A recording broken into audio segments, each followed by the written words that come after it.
The hiddenness and silence of God is causing me doubts.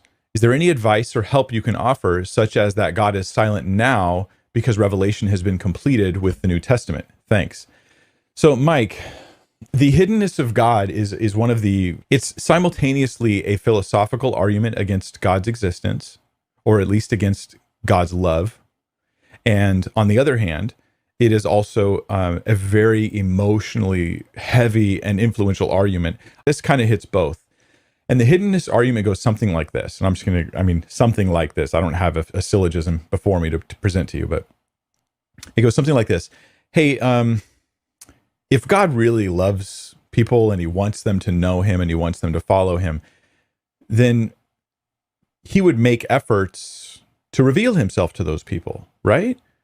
So if you had a sincere non-believer, a non-believer who was sincerely looking and searching for God, but not finding God, that would perhaps prove that God doesn't really love them and want them saved. Because look, they're sincere and they're trying, but they're not finding. So there must be some fault in God because their motives, intentions, and methods are right.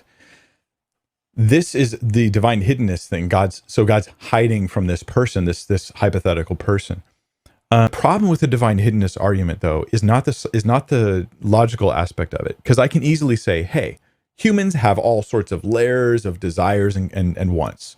We may be sincere in one level, but insincere in another. We might be in bondage to sin. Our blindness right now in seeking God might be due to past sins we've committed that have brought us to that blindness. So we might be actually reaping the blindness of our own decisions, and we're blaming God for that inability to see him. Like, I can say all those things, but what really makes this one hard, Mike, is that what I'm doing is I'm talking about like your buddy Joe. In your head, like I'm talking about your friend Joe who told you, I want to see God, I want to know. And use this not just as, hey, pray for me, I want to see God, but use this as an argument against God's existence. You can almost, here's